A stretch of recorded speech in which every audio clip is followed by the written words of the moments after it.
All right, I'm glad that you're watching this video. So we're gonna do something fun today. We're gonna do a little bit of Mythbusters, I like to say. So what I wanna cover are some major flaws in what you might believe would happen if you became incapacitated, if you went to the hospital, or in the event of your death. And I'm here to help correct those misconceptions. My name is Emily, and I'm the founder of the Napier Law Firm. Now, what I wanna do is I want to actually share a story with you of Milo and Greg. And I wanna stress the importance of not putting this off, because far too often we see people that say, oh, I'll get to my estate plan later, or I'll create a will later. And then what happens is I get that call from your family when it's too late. And that means that I'm left telling them that there is absolutely no other solution but to go through the probate process to get things straightened out. And it's probably not going to be straightened out in the way that you would have wanted.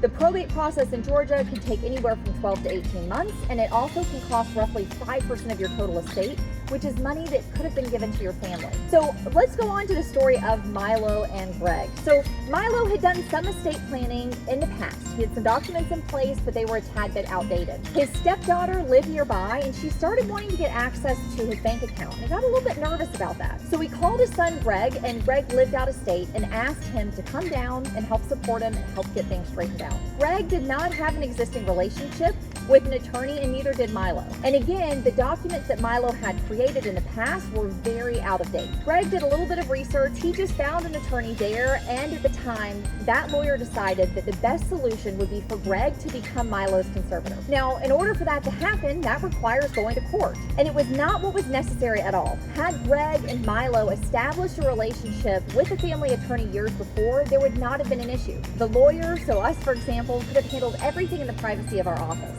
But that's not what happened.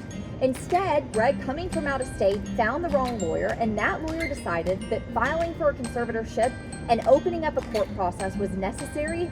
And once all of that happened, really it was the end of Milo and Greg's lives as they knew it. They got caught up in the court system, and this lawyer who filed for that conservatorship got paid a lot of money.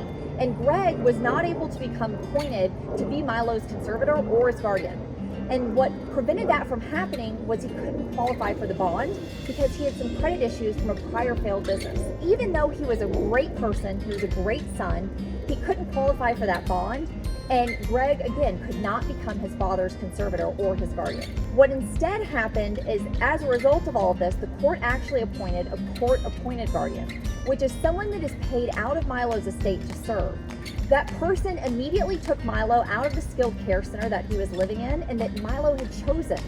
And he put him into a lockdown facility that was much less expensive, but it made a lot more of Milo's assets available to pay for the court-appointed conservator and the guardian. Now, when Greg saw all of this happening, he didn't know what to do. He actually came down, grabbed his father, and he took his father back with him to Arizona. What ended up happening is he was actually criminally charged with kidnapping his own father. And I know you're thinking this sounds absolutely crazy, but we see things like this happen all of the time. This ended up costing Milo his life, and in many respects, Greg his life as well, and a lot of resources trying to deal with this.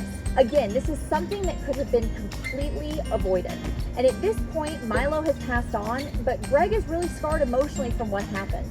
So if something like this is happening to your family, you maybe have an elderly parent, or you have a parent who's on their way to becoming elderly, or maybe you yourself are wanting to make sure that nothing like this could ever happen to you, I want to invite you to click the link below and to schedule a 15-minute free consultation with us. What we can do is we can talk about what your concerns are, what you currently have in place, or again, if you're wanting to help do some planning for your parents, what they have in place, what your concerns are, and we can go through what the next steps are to make sure that everyone is protected and that what will happen is actually what you intend and want to have happen versus letting a court decide for you.